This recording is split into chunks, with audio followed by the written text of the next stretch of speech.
Qurban is tomorrow. What are you going to make Qurban? Sheep? Cows? Still not learning. Sacrifice. What are you going to sacrifice? You're saying you remember Hazrat Ibrahim alayhi salam. What did he sacrifice? What did he sacrifice? What? His son.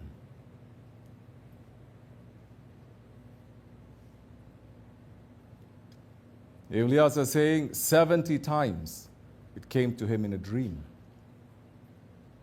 Sacrifice your son Ismail. 70 times, so strong.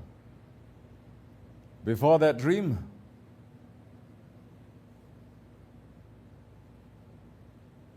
another dream saying sacrifice what you love the most, the best. Why was that voice coming to him, the divine voice? Because he says, Ya Rabbi, grant me a son. For what? Why we have sons? Why we have children? Nothing but ego, confusion. That's why we have children. That is the dua of a prophet. It says, grant me a son. Why? Why? The divine work. If I don't have a son, Ya Rabbi, it's going to end. I'm worried. What is going to end? The message, Islam. It's going to end. Grant me a son. In his old age, he's asking. Years he's asking. It's not coming. Finally it came.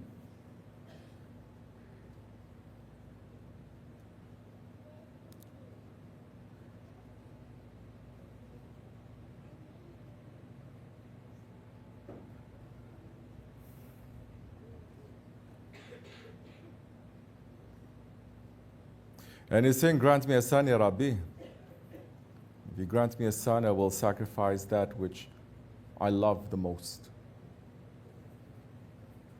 Whatever I love the most, I'll sacrifice to you. The son was born. The order came, take your wife and the newborn son and go into the middle of the desert and leave them there. It's already a sacrifice, no? What it means in that kind of society to go to the middle of the desert and to leave your newborn son, child, and your wife there. What it means? Death. He left. What it means for her, that she sacrificed and she listened to her husband, not 7 years later with Ismail alayhi salam, but back then. She wasn't Sufi goofy, meaning just open, it's okay, trust in Allah. No, it's okay, trust. She ran, and she ran. There's effort that is there. She didn't have any resentment to her husband, to her Lord, nothing. But she says, I must find water. Milk not coming. Child is thirsty.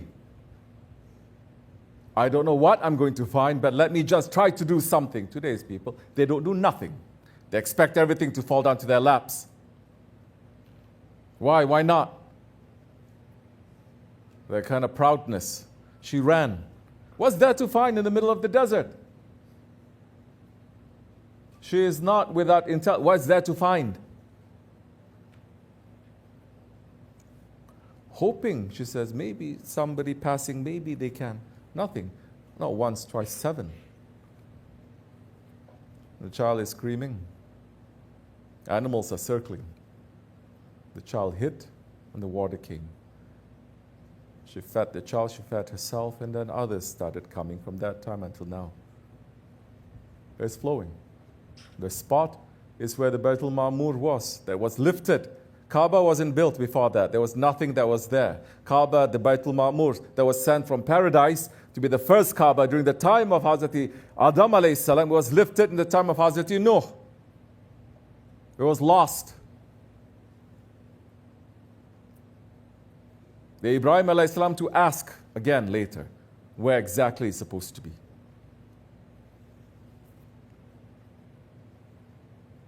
Still they were left there.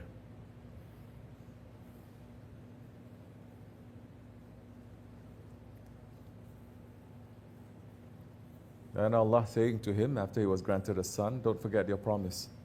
You said you're going to sacrifice that which you love the most. So he sacrificed 1,000 sheep. He's Khalilullah. Fire came, took everything. That means is what? It's accepted. But dream came again. Ya Ibrahim, sacrifice the one that you love, things that you love. Don't forget your promise. He didn't say, he didn't argue, he didn't sit with his ego to go back and forth.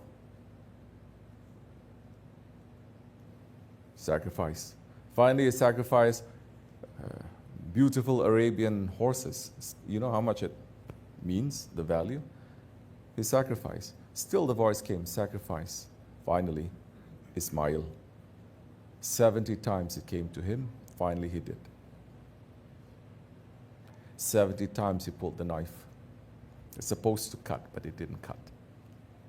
He didn't complain to his Lord. He complained about the knife, saying that, why are you not cutting? And the knife had to remind him, why the fire didn't burn you, Ya Ibrahim. Meaning it is a direct order from Allah. The nature of the fire is to burn. It didn't burn Ibrahim alayhi salam when he was thrown into the fire. The nature of the knife is to cut, but it didn't cut the neck of Ismail alayhi salam. It cut a boulder into half. It was so sharp.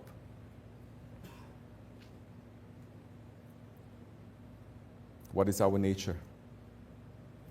Whose voice we are listening to? What is it supposed to do? What is it not supposed to do? What is its nature, our spirit?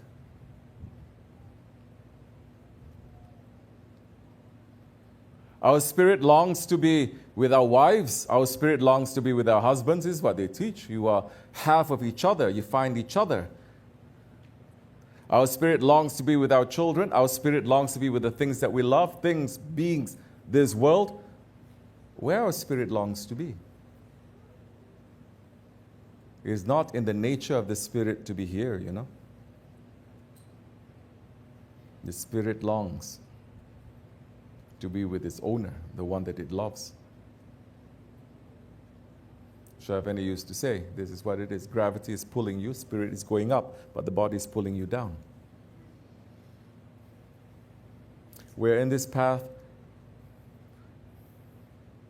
not to find balance. We're in this path to say, people in the dunya, they don't try to find balance. Let's have a little bit of spirituality, let's have a bit of dunya. They made up their minds. This is dunya that we're going to go.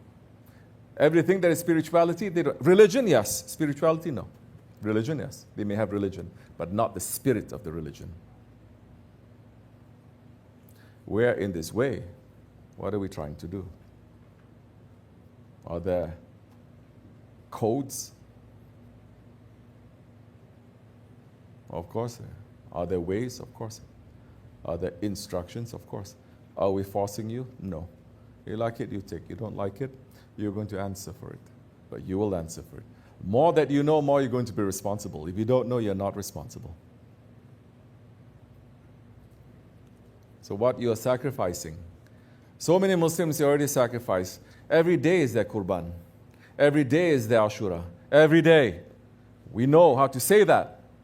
So today, if the Shah says, sacrifice this, sacrifice that, sacrifice your sleep, are you going to listen? Do we say that?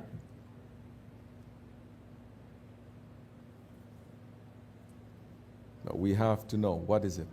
Our ego.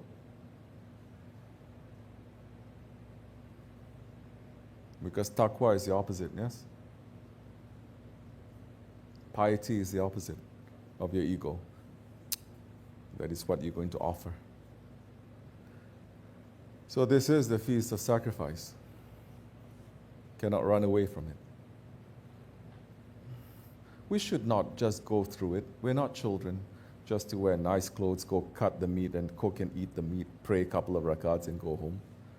We're not just people who are going to do everything correctly according to the way it's supposed to be, without any intelligence, without any heart. You're here to understand.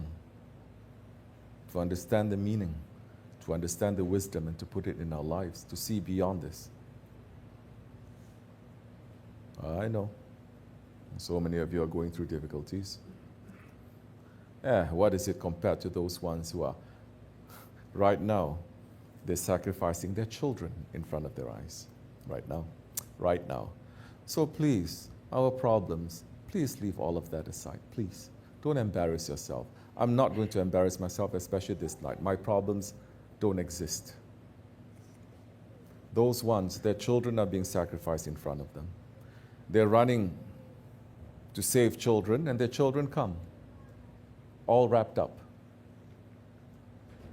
We cannot even bear to see our children in a way that we don't want them to be seen as, to be treated. We can't bear that.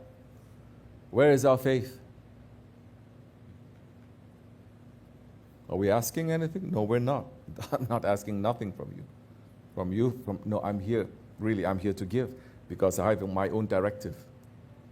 If you like to give to yourselves, to your children, for the next generation, maybe. But next generation is not my concern. I will die before that, inshallah rahman. But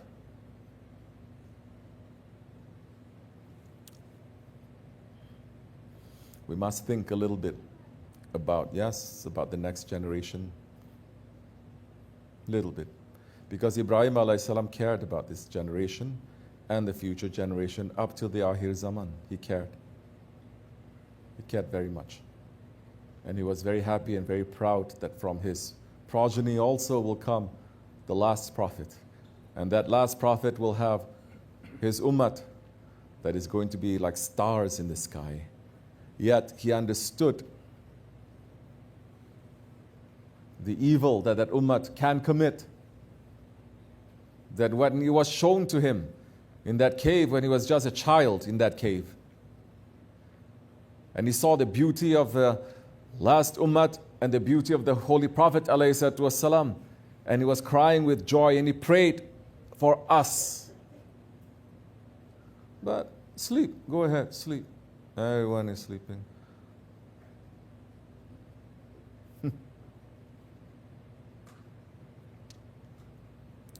And he saw also the evil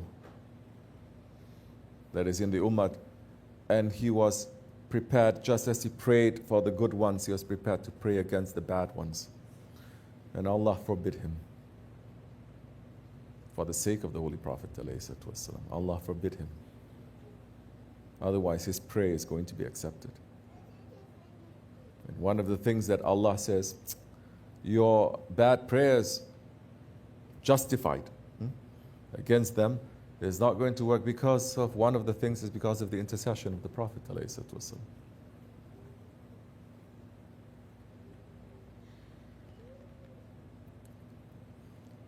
So tomorrow we're going to see the animals. Allah does not need it. It's not for us also. If you're looking at physically, it's not for us to eat. Allah knows we eat too much of that. It's become a curse to us, especially people of first world countries. It is meant for those who are in need, for them to eat. There are still so many people that they eat meat maybe once a month. Still so many.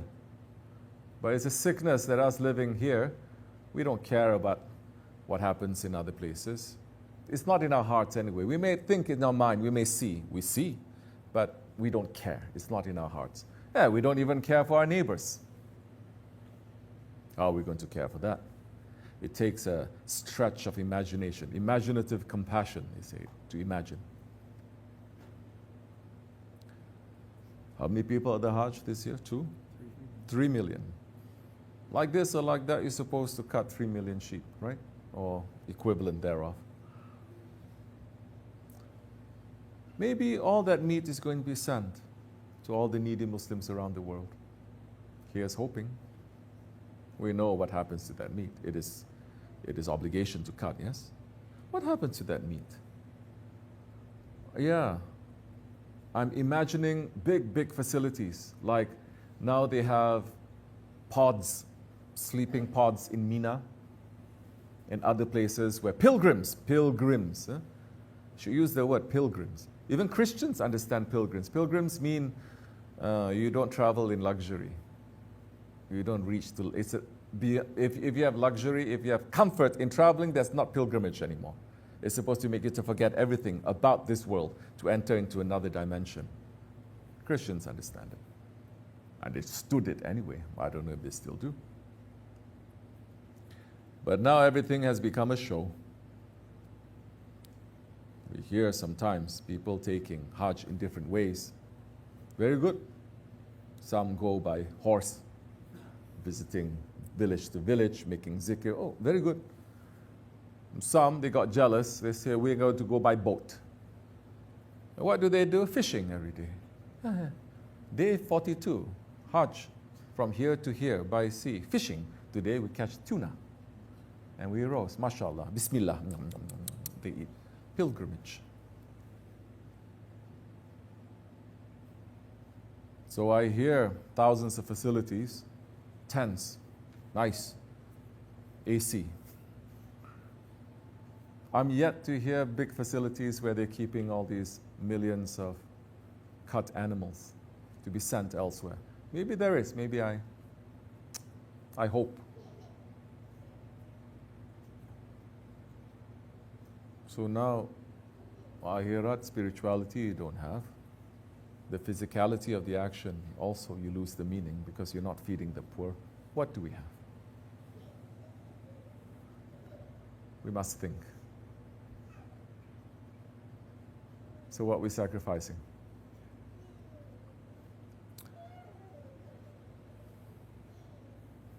What are the things that we find it hard to let go of? Imagine you sacrifice it. All the things that you find it so hard to let go of. Things that you love. Don't think that the things that you hate. Things that you hate, sometimes you love too.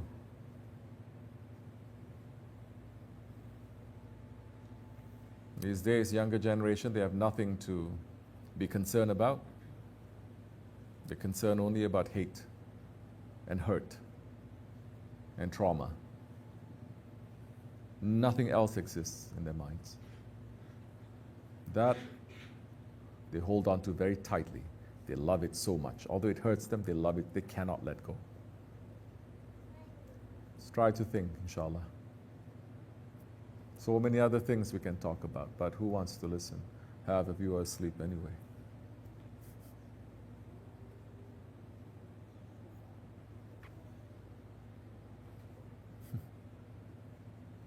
Yeah, we kill our Ismail.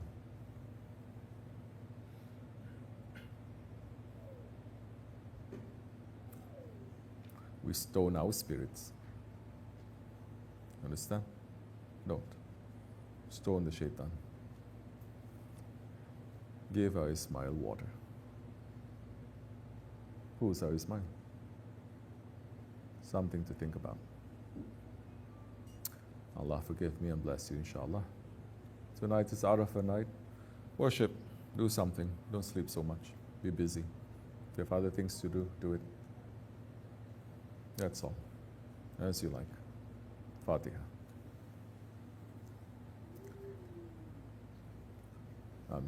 Assalamu alaikum.